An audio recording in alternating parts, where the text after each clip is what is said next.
Physics second পেপারের chapter 1-এর অন্যতম important একটি টপিক এন্ট্রপি, যেটি পদার্থবিজ্ঞানের অন্যতম সহজ টপিকগুলোর একটি। আজকে তোমাদের সাথে আমি সেই এন্ট্রপি নিয়ে আলোচনা করার চেষ্টা করব।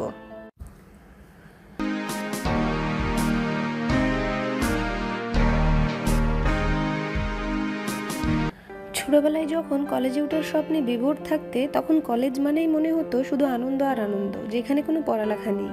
কিন্তু কলেজে ওঠার পর বাস্তবতা হলো অন্য যে কোনো সময়ের চাইতে এখানে পড়ালেখা আরও বেশি। শুধু পড়ো আর পড়ো, তার উপর টিচার যদি হয় আমার মতো বোরিং ফিজিক্স টিচার, তখন তো আর কথাই নাই। এর মধ্যে কোনো টিচার যদি একটু সুযোগ দিয়ে দেন, তাহলে দুষ্টুমি করার সেই আকাঙ্ক্ষিত মুহূর্তগুলো হাতছাড়া করার সুযোগ মিস করতে সবাই নারাজ। তখন সবার কাছে জীবনের মানে হয় হাসো, গাও আর আড্ডা দাও, যার ফলে ক্লাসে দেখা যায় বিশৃঙ্খলা। সত্যি হলো, ডাক্তার, ইঞ্জিনিয়ার, পাইলট, সায়েন্টিস্ট হওয়ার স্বপ্নে আমরা সবাই কম বেশি বিভোর থাকি। কিন্তু এই স্বপ্ন পূরণের জন্য আমাদের ক্লাসে মনোযোগ দিয়ে পড়ালেখা করা লাগে, কারণ যত বেশি মনোযোগী হবে তত বেশি সফলতা তোমাকে ধরা দেয়। আর যত বেশি শ্রেণীকক্ষে তোমার অথবা বাসায় যত বেশি বিশৃঙ্খলতা সৃষ্টি করার চেষ্টা করবে, তুমি তত বেশি ফেলিওর হবে। দিন শেষে পুরো কলেজ থেকে কয়টা A+ পাওয়া গিয়েছে সেটা হিসেব করা হয়। অকৃতকার্যদের কেউ উপহাস করে আর কেউ করে অপমান। আজকে আমরা সেই গতানুগতিক সফল ব্যক্তিদের নিয়ে কথা বলবো না। আজকের ক্লাসটা আমাদের থাকবে সেই ফেলিওরদের নিয়ে। আর এই ফেলিওর ব্যক্তিদের নিয়ে পদার্থবিজ্ঞানের একটি টপিকের সাথে দারুণ একটা মিল আছে, আর সেটা হলো এন্ট্রপি, যার অর্থ হচ্ছে বিশৃঙ্খলা যেখানে যত বেশি, সেখানে কাজ না হওয়ার সম্ভাবনাও তত বেশি। আর এই ক্ষেত্রে তোমার শ্রেণীকক্ষে কাজ হলো পড়ালেখা করা, বিশৃঙ্খলা সৃষ্টি করা না। পদার্থবিজ্ঞানে সেই এন্ট্রপির অর্থ হলো ডিসঅর্ডার ইন এ সিস্টেম, অর্থাৎ বিশৃঙ্খলতার পরিমাপ। একটি কলেজে পরীক্ষায় বেশি শিক্ষার্থী অকৃতকার্য হওয়ার অর্থ তারা শ্রেণীকক্ষে তত বেশি বিশৃঙ্খল ছিল। আসলে এখন ফিজিক্সের ভাষা এই ব্যাপারটা বোঝার চেষ্টা করি। ধরো, কোনো সিস্টেমে শক্তি থাকলে যে তাকে কাজে লাগানো যাবে এমন কোনো নিশ্চয়তা নেই। এটা নির্ভর করে সিস্টেমের তাৎক্ষণিক অবস্থার উপরে। একটি উদাহরণ দ্বারা বিষয়টা আরও স্পষ্ট করা যাক। ধরা যাক দুটো পানিপূর্ণ পাত্র নিয়ে তুমি একটা সিস্টেম তৈরি করতে যাচ্ছ, যার একটির তাপমাত্রা 70 ডিগ্রি সেলসিয়াস এবং আরেকটির তাপমাত্রা 10 ডিগ্রি সেলসিয়াস। এখন 70 ডিগ্রি সেলসিয়াস তাপমাত্রার পাত্রটিকে তাপ উৎস এবং 10 ডিগ্রি সেলসিয়াস তাপমাত্রার পাত্রটিকে তাপগ্রাহক ধরে আমরা একটা ইঞ্জিন চালু করতে পারি। পাত্র দুটি একই তাপমাত্রায় না পৌঁছা পর্যন্ত এই সিস্টেম হতে বেশ কিছু পরিমাণ কাজ আমরা পেতে পারি। কিন্তু এখন যদি আমরা পাত্র দুটির পানি মিশিয়ে দেই, তাহলে ধরা যাক তখন তাদের তাপমাত্রা, মিশ্রণের তাপমাত্রা হয়ে গেল 50 ডিগ্রি সেলসিয়াস। কিন্তু এই পানি থেকে ইঞ্জিন আর কোনো কাজ পেতে আর সক্ষম হবে না, কারণ পাত্র দুটির পানির উষ্ণতার পার্থক্য না থাকায় তাপের প্রবাহ বন্ধ হয়ে যাবে। তাপগতিবিদ্যার প্রথম সূত্র অনুসারে পাত্র দুটির পানির মোট শক্তির পরিমাণ মেশানোর পূর্বে ও পরে একই থাকলেও মেশানোর পরে সিস্টেমটি সাম্যাবস্থায় পৌঁছে যাওয়ায় এটি আর তাপ শক্তিকে যান্ত্রিক শক্তিতে রূপান্তরিত করতে পারছে না। তাহলে কোনো সিস্টেমের শক্তির রূপান্তরের অক্ষমতাটাকেই আমরা এন্ট্রপি বলছি। আর এটা আমাদের ভাষায় যদি বলি, তোমার ফ্যামিলি মেম্বার তোমাকে পরীক্ষায় ভালো রেজাল্ট করার জন্য সবকিছু দেওয়া সত্ত্বেও তুমি ভালো রেজাল্ট না করতে পারার অক্ষমতাটাকে তোমার এন্ট্রপি বলে। অর্থাৎ পরীক্ষায় ভালো রেজাল্ট করতে না পারার অক্ষমতাটা তোমার এন্ট্রপি, আর শক্তি রূপান্তরের অক্ষমতাটা যন্ত্রের এন্ট্রপি। যেখানে এন্ট্রপি যত বেশি, স্বাভাবিকভাবে সেখানে বিশৃঙ্খলতার পরিমাপটাও বেশি ছিল। দেখো, ছবিতে একজন অলস ব্যক্তি দেখতে পাচ্ছি আমরা। ব্যক্তিটা অলস হওয়ার কারণে তার পুরো ঘর জুড়ে অগোছালো জিনিসপত্রে ভরপুর। অগোছালো জিনিসপত্র যেখানে যত বেশি, তার তত বেশি সেখানে বিশৃঙ্খলতা আর পরিমাণ বেশি। আর আমরা জানি যত বেশি বিশৃঙ্খল হয় সেখানে এন্ট্রপির পরিমাণ তত বেশি হয়। আর তাহলে আমরা এক কথায় বলতে পারি, কাজ করার অক্ষমতাটাও এন্ট্রপি। যেখানে কাজ হয় না সেখানে এন্ট্রপি বেশি হবে। পাশের ছবিতে দেখো, একজন কর্মঠ মহিলা তার পুরো ঘরটা এক নিমেষেই গুছিয়ে নিলেন।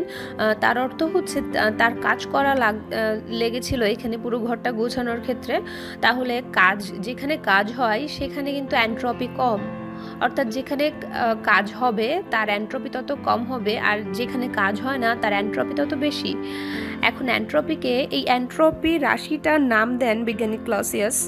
আর এন্ট্রপি একটি ভৌত রাশি, এটাকে আমরা এস দ্বারা সূচিত করি। তাহলে আমরা বলতে পারি কাজ করার অক্ষমতা বা বিশৃঙ্খলতাটাই এন্ট্রপি। তাহলে আমরা শিখলাম যে ব্যক্তি যত বেশি অগোছালো তার এন্ট্রপি তত বেশি, আর যে ব্যক্তি যত বেশি গোছানো তার এন্ট্রপি কম, অর্থাৎ তার কাজ করার পরিমাণটা বেশি। এখন যদি তোমাকে একটি প্রশ্ন করা হয় সলিড, লিকুইড এবং গ্যাসেস পদার্থের ক্ষেত্রে কার এন্ট্রপি বেশি, বা আমি যদি বলি কঠিন পদার্থের কি এন্ট্রপি আছে?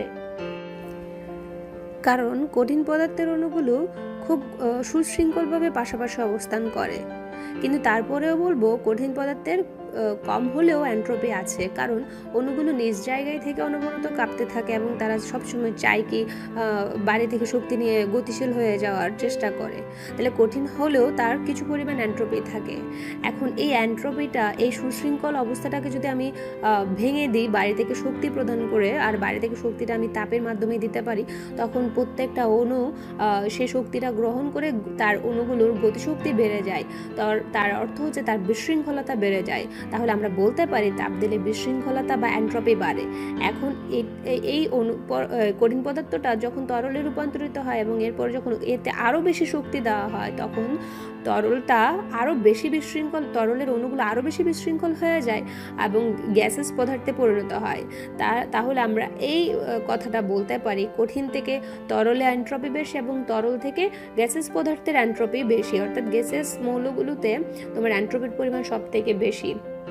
এখন তোমাদেরকে একটা প্রশ্ন করছি, যে চিত্রে তুমি দুটো ছবি দেখতে পাচ্ছ, একটিতে আইস কিউব রাখা আছে আর একটাতে লিকুইড রাখা আছে। এখন বলো কোন আইস কিউবের কি এন্ট্রপি বেশি হবে না লিকুইডের এন্ট্রপিটা বেশি? এটি তোমাদের জন্য প্রশ্নটা থাকলো। কোনো বস্তুর এন্ট্রপির পরিমাণ জানা আজও সম্ভব হয়নি, তবে কোনো বস্তু যদি তাপ গ্রহণ বা বর্জন করে, আমরা জানি তাপ গ্রহণ করলে এন্ট্রপি বাড়ে, আর তাপ যদি বর্জন করে তার এন্ট্রপি কমবে। আছে যা হোক, সেক্ষেত্রে আমরা এন্ট্রপির পরিবর্তনটা পরিমাপ করতে পারি।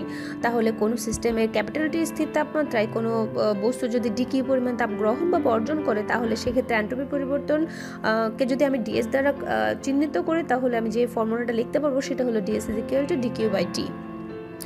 এখান থেকে আমরা এন্ট্রপি পরিবর্তন পরিমাপের সংজ্ঞাটা দিতে পারি এভাবে, যে কোনো সিস্টেমের তাপমাত্রার সাপেক্ষে গৃহীত বা বর্জিত তাপের পরিবর্তনের হার, অর্থাৎ এখানে তাপমাত্রা টি, ক্যাপিটাল টি এর সাপেক্ষে তাপ পরিবর্তনের হার হচ্ছে ডিকিউকেই আমরা এন্ট্রপির পরিবর্তন বলি। আর এন্ট্রপির পরিবর্তনের একক হচ্ছে জুল পার কেলভিন, কারণ আমরা জানি তাপের একক জুল আর তাপমাত্রার একক হচ্ছে কেলভিন। সেখান থেকে আমরা এন্ট্রপির পরিবর্তন হলো জুল পার কেলভিন। আর রুদ্রতাপীয় প্রক্রিয়ায় এন্ট্রপির কোনো পরিবর্তন হয় না, কারণ আমরা জানি রুদ্রতাপীয় প্রক্রিয়ায় বাইরে থেকে কোনো তাপের আদান প্রদান ঘটে না। সেক্ষেত্রে ডিকিউটা পুরোটাই শূন্য, তাহলে ডিএসটাও শূন্য। আর সেই জন্য আমরা বলতে পারি রুদ্রতাপীয় প্রক্রিয়ায় এন্ট্রপির কোনো পরিবর্তন হয় না। এখন আমরা কার্নোচক্রে এন্ট্রপির পরিবর্তন হিসেব করব। কার্নোচক্রে 4টি স্টেপের মধ্যে আমরা জানি এ থেকে বিতে সমষ্ণ প্রসারণ হয়, বি থেকে সিতে রুদ্ধতাপীয় প্রসারণ হয়, সি থেকে ডিতে সমষ্ণ সংকোচন এবং ডি থেকে এতে রুদ্ধতাপীয় সংকোচন হয়। আমরা এইমাত্রই পড়ে এসেছি রুদ্ধতাপীয় পরিবর্তন অর্থাৎ সংকোচন বা প্রসারণে এন্ট্রপির কোনো পরিবর্তন হয় না, অর্থাৎ এন্ট্রপি স্থির থাকে, অর্থাৎ ডিএস ইকুয়াল টু 0। তাই আমি বি, সি এবং ডি এ স্টেপ দুটো বাদ দিতে পারবো। এখন এ থেকে বিতে এন্ট্রপির পরিবর্তন হলো T1 তাপমাত্রার জন্য Q1/T1 এবং সি থেকে ডিতে সমস্ত সংকোচনের কারণে এবং T2 তাপমাত্রার কারণে এই পরিবর্তনটা হলো -Q2/T2। তাহলে এখানে মোট এন্ট্রপির পরিবর্তনটা হলো Q1/T1 প্লাস, যেহেতু এখানে একটা মাইনাস আছে সামনে, প্লাসে মাইনাসে -Q2/T2। আবার আমরা জানি কার্নো চক্রে Q1/T1 ইকুয়াল টু Q2/T2 হয়, কারণ কার্নোচক্রে মোট কাজ শূন্য, অর্থাৎ এটি একটি প্রত্যাবর্তী ইঞ্জিন নামে পরিচিত। তাহলে এখানে মোট কাজ শূন্য হওয়ার কারণে আমরা Q1/T1 ইকুয়াল টু Q2/T2 পাচ্ছি, এবং সেটি মানটি যখন আমি ডেলেসের ওখানে বসাচ্ছি তখন আমি টোটাল পরিবর্তনটা পাচ্ছি, মোট এন্ট্রপির পরিবর্তন কার্নোচক্রে শূন্য। অর্থাৎ আমরা বলতে পারি প্রত্যাবর্তী চক্রে এন্ট্রপি স্থির থাকে। তাহলে এন্ট্রপি দুটো জায়গায় স্থির, এক রুদ্ধতাপীয় প্রক্রিয়ায় স্থির এবং প্রত্যাবর্তী যে কোনো চক্রের ক্ষেত্রে এন্ট্রপি স্থির। প্রত্যাবর্তী চক্রে এন্ট্রপির পরিবর্তন তো দেখলাম, এখন অপ্রত্যাবর্তী প্রক্রিয়ায় এন্ট্রপির কিরূপ পরিবর্তন ঘটে দেখি চলো।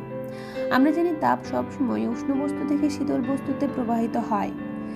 1 কাপ গরম কফিকে আমরা কিছুক্ষণ রেখে দিলে এটি পরিবেশে তাপ ছেড়ে দিয়ে ঠান্ডা হয়ে যায়। এখন কফির আগের তাপমাত্রা যদি T1 এবং পরিবেশের তাপমাত্রা যদি T2 হয়, তাহলে কফির এন্ট্রপি পরিবর্তিত হয়ে হবে -dQ/T1 এবং পরিবেশের এন্ট্রপি পরিবর্তন হবে dQ/T2। এখন প্রশ্ন হচ্ছে, কফির ক্ষেত্রে এন্ট্রপির পরিবর্তনের জন্য আমরা কেন মাইনাস সাইনটা দিলাম? আমরা জানি উত্তপ্ত বস্তুতে তাপের পরিমাণ বেশি হওয়ার কারণে সেখানের অণুগুলো বেশি এক্সাইটেড অবস্থায় থাকে, অর্থাৎ তার এন্ট্রপি বেশি হয়, যেখানে বিশৃঙ্খল অবস্থায় বেশি থাকে অণুগুলো। এখন উত্তপ্ত বস্তু তাপ ছেড়ে দিয়ে শীতল হতে থাকলে তার এন্ট্রপিও বেশি থেকে কম হতে থাকে, অর্থাৎ অণুগুলো ছোটাছুটি কমে গিয়ে সুশৃঙ্খল অবস্থায় আসতে থাকে। উত্তপ্ত বস্তুর এন্ট্রপি পরিবর্তনের কথা বলতে গেলে বলা যাবে এখানে এন্ট্রপি হ্রাস পাচ্ছে। একইভাবে শীতল বস্তুতে তাপের পরিমাণ কম থাকার কারণে এন্ট্রপি কম ছিল এবং শীতল বস্তু তাপ গ্রহণ করার সাথে সাথে তার এন্ট্রপি বৃদ্ধি পেতে থাকে। তাই এখানে আমি এন্ট্রপি হ্রাস বোঝাতে নেগেটিভ চিহ্নের অবতারণা করেছি। এখন আমরা বলতে পারি তাপ প্রবাহের দিক এমন হবে যেন এন্ট্রপি বৃদ্ধি পায়, অর্থাৎ তাপ প্রবাহ উষ্ণ বস্তু থেকে শীতল বস্তুর দিকে হয়। এখন আমরা মোট এন্ট্রপির পরিবর্তন লিখতে পারি ∆S = -dQ/T1 + dQ/T2। আমরা দেখতেই পাচ্ছি যে এই মানটা অবশ্যই শূন্য থেকে বড়, তাহলে আমরা বলতে পারি অপ্রত্যাবর্তী চক্রে এন্ট্রপি সর্বদা বৃদ্ধি পায়। আর আমরা জানি অপ্রত্যাবর্তী চক্রটা একটা স্বতঃস্ফূর্ত প্রক্রিয়া, সুতরাং তাপগতিবিদ্যার দ্বিতীয় সূত্রকে আমরা এভাবেও প্রকাশ করতে পারি, প্রকৃতিতে সেই সব পরিবর্তন স্বতঃস্ফূর্তভাবে ঘটে যে প্রক্রিয়ায় এন্ট্রপির মোট পরিমাণ বৃদ্ধি পায়। ছবিতে আমরা দেখতে পাচ্ছি দুটি ভিন্ন তাপমাত্রার বস্তুকে পাশাপাশি রাখলে উত্তপ্ত বস্তু তাপ হারিয়ে শীতল হচ্ছে এবং শীতল বস্তু তাপ গ্রহণ করে উত্তপ্ত হচ্ছে, এবং তখন দুজনের তাপমাত্রা এক হয়ে গিয়ে সেটা হলো 50 ডিগ্রি সেলসিয়াস। তাহলে আমরা বলতে পারি প্রকৃতিতে সবকিছু সাম্যাবস্থায় পাওয়ার চেষ্টা করে, কিন্তু আমরা কিছুক্ষণ আগে পড়েছি সাম্যাবস্থায় পৌঁছালে তার কাজ করার পরিমাণ কমে যায় বা কাজ পাওয়া যায় না, কোনো ধরনের কাজ পাওয়া যায় না। আর কাজ পাওয়া না যাওয়ার অর্থ হচ্ছে তার এন্ট্রপি তখন সর্বাধিক হয়। তাহলে সকল স্বতঃস্ফূর্ত পরিবর্তনে কিন্তু এন্ট্রপি বৃদ্ধি পায়, কারণ সবগুলো পরিবর্তনে সব জগতের সবকিছু সাম্যাবস্থায় পাওয়ার চেষ্টা করে। তাহলে আমরা বলতে পারি জগতের এন্ট্রপি কিন্তু ক্রমাগত বাড়ছে। জগতের এন্ট্রপি যখন সর্বোচ্চে পৌঁছাবে তখন সবকিছু তাপমাত্রা এক হয়ে যাবে, তখন আমরা চাইলেও তাপশক্তিকে অন্য কোনো শক্তিতে রূপান্তরিত করতে পারবো না। তাহলে এই কথা বলা যায় সাম্যাবস্থায় এন্ট্রপি সবচেয়ে বেশি হয়। তাহলে এভাবে এন্ট্রপি বৃদ্ধি পেতে পেতে এমন একদিন হয়তো আসবে যখন এন্ট্রপির মান সর্বোচ্চে পৌঁছাবে এবং সকল বস্তুর তাপমাত্রা সমান হবে, ফলে তাপ থাকবে কিন্তু কাজ করার মতো কোনো শক্তিই আর পাওয়া যাবে না। এই অবস্থাকে ক্যালভিন বিশ্বের তাপীয় মৃত্যু নামে অভিহিত করেছেন। আমরা আজকের টপিকের একদম শেষ পর্যায়ে চলে এসেছি।